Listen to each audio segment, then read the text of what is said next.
Do you see that what the Condé Nast CEO said? He's basically saying you want to act as if SEO is dead. So this is the part that everyone missed about Condé Nast CEO. He is saying that you want to act as if SEO is dead. So I'm going to share my screen right now so you all can see this and we can react to this, Neil. And then I'll go first on this reaction. So look at what he's saying. So this dude, Roger Lynch, who's the CEO of Condé Nast, I don't know if I'm pronouncing that correctly, has directed all the company's brands to operate as if search traffic to their properties will be zero. He says the era of turning search and social media traffic into profitable businesses is gone. We took a snapshot of search results from 7 or 8 years ago, and what you saw were a few sponsored links, then the 10 blue links. Do the same search today, you get an AI overview, then you get rows and rows and rows of commerce links, then you get the sponsored stuff. Each of the last 3 years, we would do our budgets and we put forecasts of search traffic declining because we see the pattern of algorithm changes. And generally, those algorithm changes were negative. Every year, our search traffic was down more than we had forecast. So last year, I told my teams, assume there's no search. You have to have your business plan as if search is zero. We don't expect it to be zero. We expect to be a single digit percentage of our traffic. So here's what I would say first, and then Neil, let's get your thoughts too. So my take on this is that I think it's a smart thing to act as if it was zero, but that doesn't mean you treat it as nothing. Okay. So you still treat it as part of your strategy, right? Because the understanding is AI overviews or LLMs, they're still grounding on these search results. These LLMs still need content from somewhere, whether they're grounding on, Google, they're looking at YouTube, they're looking at Wikipedia, they're looking at Reddit, they're looking at TikTok, they're even looking at LinkedIn now. So you still want to have some type of strategy, but what I'm really looking at here is, Neil, maybe 10 years ago or so, 15 years ago, where companies bet their entire strategy on SEO, those days are gone. Okay. So I think, oh, I thought you were saying something, but it's actually a car going by. So those days are gone. And I think you need to start thinking about the search everywhere strategy that we've been talking about for the last few years. But I think certainly treating like having no expectations around search traffic, I think that's a helpful mindset to have. Yeah, this Condé Nast example that you're using, I just approved an outline for one of my next presentations, and it has that early on in my slide deck. Nice. And it breaks down how they try to look at it as single digit percentile. Um, One caveat I want to give you here is for everyone listening, Condé Nast is a publisher. Their monetization model is very different than most businesses, right? Most businesses that I know are not publishers. I agree, it's really hard for publishers. If you're in e-commerce, you're selling a service or a product or whatever it may be that's non-publishing, I think SEO traffic is still really valuable, but you don't need the views that a publisher does. A publisher typically makes money from ads, so they need the traffic to then go sell ad inventory, typically on a CPM basis. A company, you don't need the traffic, you need the sales. And what I mean by that is if someone does research on your company through a LLM or even Meta's AI or through an AI overview and they see your brand, but they don't click over right away, right? Because typically when people did research in the old search model, let's say there's 10 blue links, they may click on 5 or 6, decide what site they want to go with, and then they go back to the website. So they clicked on those 5, 6, then they go back to the one where they want to make the purchase. In today's world, if they don't click, but they understand about your brand and product and the reviews and the ratings and what others think, and they know they want to go with you, it's okay if you don't get all that traffic, but you should still be able to generate more sales, not the same amount, not less. You should be able to generate more sales with even less traffic. That's a pattern we're seeing when people are doing their marketing right. So in a non-publisher world, you still need to rely on search traffic, whether it's from an LLM or traditional search engine, but more so, you need to make sure that your brand is visible and the sentiment and the context of what your brand or your products or services are stated is very positive compared to your competition. So that way you get the business. And you don't need to just measure traffic, you need to also measure visibility in this new world and sentiment. Yep. So what I would say, I mean, there's always been talk of the death of SEO. Okay, I think there's always been about adapting. We've said that for as long as this podcast has been going. It's just a matter of adapting, because the game board is constantly changing right now. I'm going to go to the other side of this, Neil. Let's go to the death of another channel over here. So this is regarding the death of email. Okay. So, which is really interesting because email is like, I think when you look at the return on investment, what it's like 36 to 1, 40 to 1, or something like that. So, Tomasz Tunguz, who's a popular venture capitalist, so he says nobody will open Gmail 5 times a day in 5 years. The average knowledge worker receives 121 emails a day. That's one every 4 minutes during work hours. The inbox is a conveyor belt that keeps accelerating. You open Gmail, you read, you decide, you respond one at a time. But the belt doesn't wait; it just moves faster. Okay, so obviously today the way we triage our email, Neil, is like we just kind of decide what to read, what not to read. And Neil actually has a, I think you're like an inbox zero freak. I just let it compound. And so I would just say this: you look at this chart over here. AI email architecture is this. You get 121 emails a day per person. You have the AI process over here. So skills and roles, on device models, workflow triggers. And then maybe the AI will process 115 and decide how to auto route it or draft responses and handle it for you. Then you have six that are high priority. And it's really every day, Neil, when you think about my email inbox or your email inbox, there's only a couple that really matter, or maybe it can go into like the tens or so. Um, 10s, 20s, 30s, maybe a little more than that.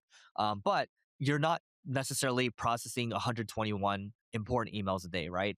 And so that's what's interesting to me because email marketing has been so huge, and now that you have the AI kind of processing here, how do you make sure that whatever you're sending is ultra important, where you can get past the AI processing? Because that's what it really comes down to from a marketing standpoint. What do you think?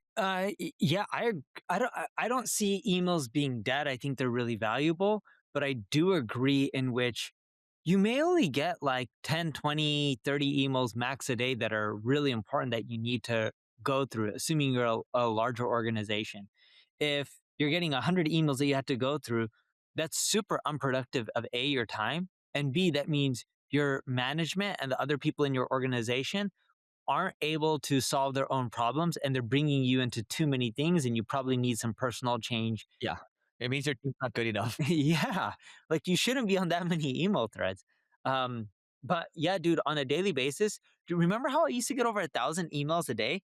Like no joke, Yeah, over 1,000 emails a day because of the blog. Uh, Now I don't know how many I get. I know we have also filtered emails. So like speaking goes to Marina and not me. Support goes to a different email. So a lot of the emails are diverted. But to my inbox, I know I still get more than 100 a day. I do know I get less than 200 a day. It's somewhere within that band. Weekends are less than 100. That I know for sure. But if you're talking about just Monday through Friday, assuming no vacation, somewhere between 100 and 200 on a daily basis, there's not more than call it like 3 to 5 that I really need a handle that are super important. And yep. there's probably another 10 or 15 that need responses, that I need to really check up on and stuff like that. Now, when I'm giving you this 100 to 200, I'm not including, getting, hey, hey, this is Amazon emailing you, check out this new sale or promo, or this is Legion Athletics, check out this protein powder for sale. I'm not including those in emails. I'm talking about actual work related emails. But yeah, I think people are emailing more than they need to, not from a marketing standpoint, but I do believe they're also with email, like people just don't know how to prioritize their time and focus on what's important.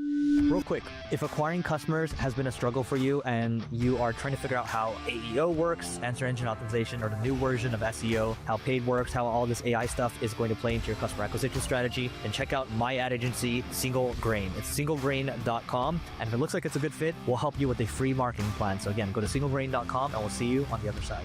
And speaking of email, there was a guy that you talked to named Matthew Paulson. I think we both follow him on X. Matt Paulson, yes. Matt Paulson. And he had this strategy that has helped him generate, I think Eric mentioned yesterday at the event. What was it? How many millions? He's pretty public about his numbers. Was it like Yeah. 50, 60? Yeah, he's pretty public. I think in public he said 40 million, 50, 60. Let's just say something around that range, 40 to 60 million dollars a year. And he's been running this email list newsletter Market Beat for quite a while. And he has this concept known as the make money button. And the way the make money button works is if you opt into his investment newsletter, right? His they give you like tips and things like that. If you click 3 emails within the first 7 days, you get put onto this make money button list. Okay.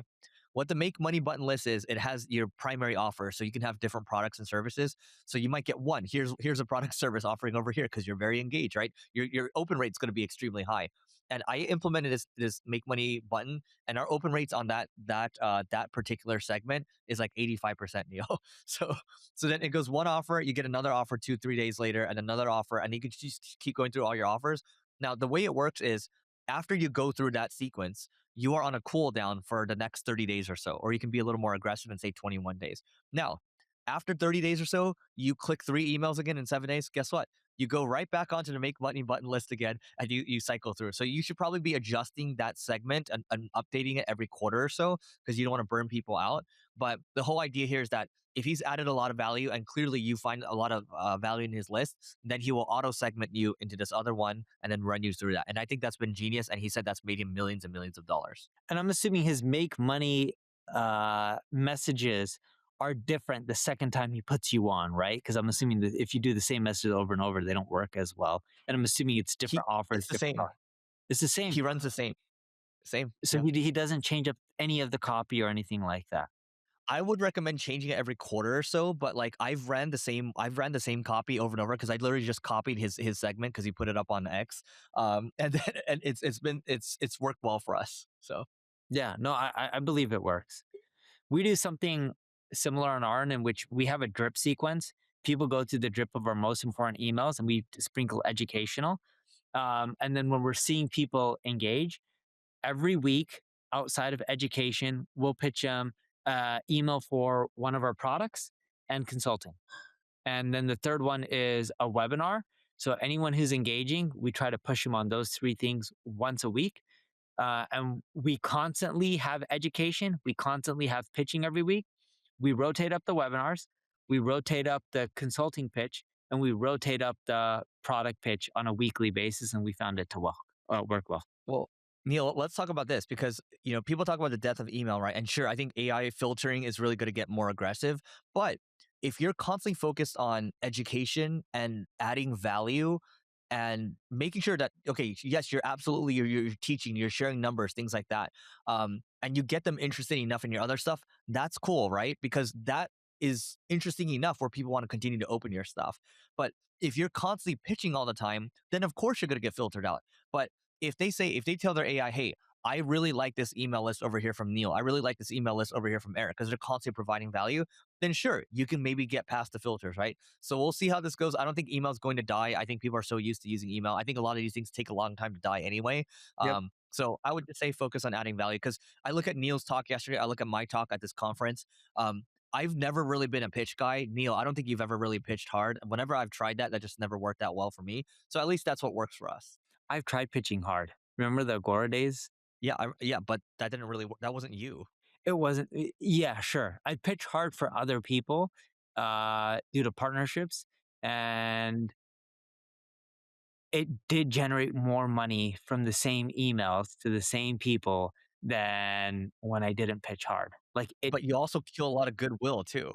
I do believe you kill goodwill. I don't have the exact date on it, but it just forget the revenue side. It doesn't feel right, and if it doesn't Exactly. feel That's why I'm right, saying it's not you. yeah, Yeah. if it doesn't feel right, it's just like your soul's not in it, your heart and soul's not in it, and then eventually, I believe you'll see a revenue decline from it. Yeah. It's also it doesn't feel right. It also kind of feels exhausting too. So so I just like teaching and I like seeing when people have a light bulb moment in their head and they might take whatever they do with it. And sometimes they become customers and they don't, right? But I'm a big fan of and I mentioned this when you're away for a moment, but the more you give, the more you get. You help others get what you want, you're gonna get everything that you want, right? And so it's like almost like your the goodwill comes back to you. It's like a wake that you leave, a goodwill wake where you're like driving a boat or something like that. So Yeah, but if you look at the contrarian viewpoint, and let's keep using Agora as an example, Agora has always pitched hard, and they continually do, and they've done it for more than 10 or 15 years or however long they've been in business. Bill Bonner is one of the richest people in the world, right? I think just his real estate portfolio in Baltimore, because he picked up stuff for like $1, when the city was just giving it away and then he had to gentrify the buildings. His real estate portfolio is massive, his castles and all the businesses. When you look at Agora, all the divisions, I don't know what they generate now, but when I used to be closer with some of the people in marketing there, again, they have different divisions. Like they used to have Agora Financial and Stansberry and Money Map Press, and the list goes on and on. They're generating over $1 billion a year in revenue, and maybe some years closer to two.